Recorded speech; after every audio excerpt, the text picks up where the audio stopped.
आज कच्चे तेल के दाम करीब 120 के करीब हैं। इससे हड़कंप मचा हुआ है।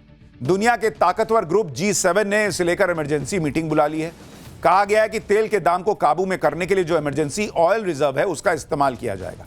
अगर यह रिजर्व इस्तेमाल किया गया तो यह 2022 के बाद ऐसा पहला मौका होगा जब यह खबर आई कि G7 देश ऑयल रिजर्व का इस्तेमाल करेंगे। तब जाकर क्रूड ऑयल के दाम $120 से गिरकर करीब $104 प्रति बैरल पर आ गए।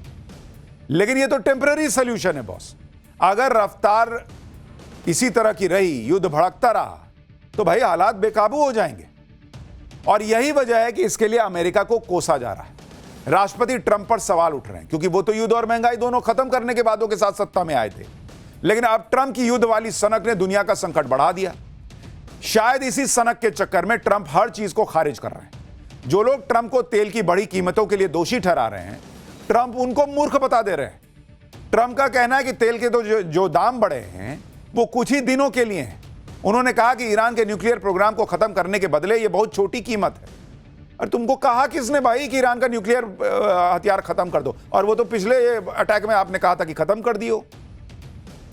8 मार्च को social media platform truth social पर ट्रंप ने लिखा कि शॉर्ट टर्म ऑयल प्राइसेस जो ईरान के न्यूक्लियर थ्रेट के खत्म होने के बाद तेजी से गिर जाएंगे, अमेरिका और पूरी दुनिया की सेफ्टी और पीस के लिए बहुत छोटी कीमत है। सिर्फ मूर्ख ही अलग सोच सकते हैं। यानी भाई का हिसाब यह है कि मैं जो कर रहा हूं सनक में मैं करता रहूंगा, तुम मूर्ख हो। कौन मूर्ख है ना बॉस? दिख रहा है दुनिया को। और किसकी मूर्खता की वजह से पूरी दुनिया फंस गई है इसमें, वो पूरी दुनिया को दिख रहा है। अमेरिका में ट्रंप के लोग ये नैरेटिव बनाने में लगे हैं कि ये तो शॉर्ट टर्म पेन है लॉन्ग टर्म गेन के लिए। इस तरह का short term pain long term gain के मामले में चलता है। लेकिन ट्रंप और उनके लोग ईरान वॉर को जस्टिफाई करने के लिए जो नैरेटिव बना रहे हैं वो कैसे टिकेगा? अगर तेल के दाम में आग लगी रही तो दुनिया भर में हाहाकार मचेगा। ट्रंप से सवाल हो रहे हैं तो वो झल्ला रहे हैं। ईरान को भी मौका मिल गया। उसके विदेश मंत्री ने कह दिया कि ईरान पर हमला करके अमेरिका ने बड़ी गलती कर दी है। ट्रंप ने ईरान से जो युद्ध करके किया है उसका नाम रखा है ऑपरेशन एपिक फ्यूरी। लेकिन ईरान ने कह दिया कि यह ऑपरेशन एपिक फ्यूरी नहीं है, यह ऑपरेशन एपिक मिस्टेक है। ईरान के विदेश मंत्री कह रहे हैं कि ऑपरेशन एपिक मिस्टेक के 9 दिन बाद तेल की कीमतें दोगुनी हो चुकी हैं। सभी कमोडिटी आसमान छू रही है। वो क्या गलत कर रहे हैं? वो तो सही कर रहे हैं। और अमेरिका कह रहा है कि भाई हम जो है ईरान का परमाणु हथियार फोड़ना चाहते हैं, परमाणु संयंत्र फोड़ना चाहते हैं। वहां समुद्र में है क्या? जो उसके शिप गिरा रहे हो, फोड़ रहे हो, वो शिप में रखा हुआ है परमाणु बम। वहां जो रिहायशी इलाके में ये घर फोड़ रहे हो, स्कूल में बम गिरा रहे हो, पानी के जो जगह है वहां पर फोड़ रहे हो, वहां पर रखा हुआ है क्या परमाणु बम? दुनिया मूर्ख है नहीं डोनाल्ड ट्रंप। आप समझते हो कि दुनिया मूर्ख है और इसलिए ऐसी बातें करते हो। ईरान लंबी लड़ाई के लिए तैयार है। अगर लड़ाई लंबी चल गई तो फिर क्या होगा उसका ट्रेलर दुनिया ने देख लिया है। फिर भी ट्रंप ऐसा दिखा रहे हैं कि ऑयल के दाम बढ़ भी गए तो क्या ही हो गया। लेकिन उनकी खुद की सरकार कितने प्रेशर में है वो आप इस बात से समझिए कि जो अमेरिका कह रहा था कि उसने भारत को 1 महीने तक रूस से तेल खरीदने की इजाजत दी है, वही अमेरिका आज भारत से बार बार रिक्वेस्ट कर रहा है कि भारत रूस का तेल खरीदे।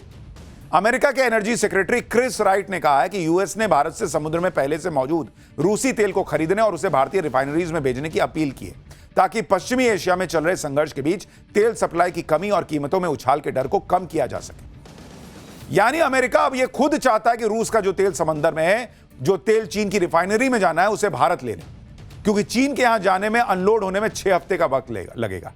तो अमेरिका कह रहा है कि इससे अच्छा है रूस के उस तेल को भारत की रिफाइनरी में ले जाया जाए। युद्ध तुम लड़ो, दुनिया पे महंगाई का बम तुम फोड़ो, तेल की कीमतें तुम्हारी वजह से बढ़े और उसके बाद तुम बताओ कि एक काम करो, ये वाला तेल तुम ले लो, वो वाला तुम ले लो, ये वाला तुम ले लो। शादी ब्याह का टेंट लग रहा है कि छुट्टन तुम उधर लगा लेना टेंट है, तुम कुर्सी लगाओ है, तुम कालीन बिछाओ है, तुम देखो गद्दा लगा कि नहीं। तमाशा चल रहा है। तेल की कीमतों में आग लगी है और खुद अमेरिका में हड़कंप मचा हुआ है। इससे पूरी दुनिया टेंशन में, क्योंकि अगर तेल की कीमतें बढ़ेंगी, अगर तेल की सप्लाई में दिक्कत आएगी तो पूरी दुनिया पर असर पड़ना है। भारत में अभी तक सरकार की तरफ से कहा जा रहा है कि कोई दिक्कत की बात नहीं है, लेकिन आज सूत्रों के हवाले से खबर आई कि देश में किसी भी पंप पर पेट्रोल और डीजल की कमी की कोई समस्या नहीं, काफी स्टॉक है। हॉर्मुज स्ट्रेट के बाहर के रास्तों से कच्चे तेल की सोर्सिंग तेज कर दी गई है।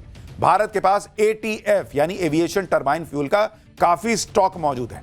क्योंकि भारत ATF का प्रोड्यूसर और एक्सपोर्टर है, इसलिए भारत की किसी भी एयरलाइंस को घबराने की जरूरत नहीं। सूत्रों के हवाले से यह भी कहा गया कि जब तक कच्चे तेल के दाम $130 प्रति बैरल को पार नहीं कर जाते, तब तक दाम बढ़ने की आशंका नहीं। यानी भारत में तेल की कीमतों का संकट तब खड़ा होगा जब यह कीमत 130 पर पहुंचेगी। लेकिन सवाल है कि 10 दिन में ही 67 से 120 हो गया, तो 120 से 130 जाने में कितना टाइम लगेगा। यह भी कहा गया कि भारत तेल गैस के स्टॉक के मामले में दूसरे देशों से बेहतर स्थिति में है। यहां तक कई देशों ने स्टॉक के लिए भारत से संपर्क किया है। लेकिन अगर युद्ध भीषण होता गया, तेल के दाम ऐसे ही बढ़ते रहे, तो फिर दुनिया के लिए बड़ी चुनौती होगी और भारत अछूता नहीं रहेगा। भारत में तेल की कीमत और महंगाई के लिए 130 का बैरियर है, तो यह बैरियर कभी भी टूट सकता है, यह भी आशंका है। ईरान युद्ध रोकने के लिए भारत जो डायलॉग और डिप्लोमेसी का रास्ता दिखा रहा है, दुनिया को उसी पर लौटना पड़ेगा। क्योंकि आप देखिए कि युद्ध की वजह से महंगाई का बम सुलग रहा है। साल 2022 में जब रूस यूक्रेन युद्ध शुरू हुआ था, तब उसके बाद पहली बार क्रूड ऑयल के दाम $100 के पार चले गए थे। और अब ये कच्चे तेल की कीमत कहां जा रही है, जरा आप उसको देखिए कि क्रूड ऑयल जिसको कहते हैं, क्रूड ऑयल, उसकी कीमत कहां आज की डेट में भाग गई है। और इसको पहले देखिए, फिर आपको बताता हूं कि भारत में ये कीमत बढ़ेगी कि नहीं। ये यूएस ईरान युद्ध का बता रहा हूं, उसमें क्या चल रहा है। इससे पहले, यानी युद्ध से पहले 27 फेब को, तब क्रूड ऑयल की कीमत क्या थी? $67 प्रति बैरल। यह जब युद्ध शुरू नहीं हुआ था, 27 तारीख को। 2 मार्च को, यानी युद्ध शुरू हुआ और अगले 3 से 4 दिन के अंदर यह कीमत बढ़कर हो गई $82 प्रति बैरल। यानी 3 दिन के अंदर जो है यह कीमत $15 प्रति बैरल बढ़ गई। यह कोई मामूली जंप नहीं है। उसके बाद आप देखिए 9 मार्च, हफ्ते भर के अंदर अभी क्या स्थिति हो गई है। आज की डेट में क्रूड ऑयल की कीमत $119.50, यानी ऑलमोस्ट $120 के करीब हो गई है प्रति बैरल। तो आप जंप देख रहे हैं। ऑलमोस्ट 10 दिन के युद्ध में $67 से बढ़कर सीधा 120 के आसपास पहुंच गया मामला। यानी लगभग $53, $53 कीमत बढ़ गई है प्रति बैरल 10 दिन के अंदर। और एक्सपर्ट कह रहे हैं कि अगर यह युद्ध चला तो यह क्रूड ऑयल $150 प्रति बैरल पर भी जा सकता है, उससे भी ज्यादा जा सकता है।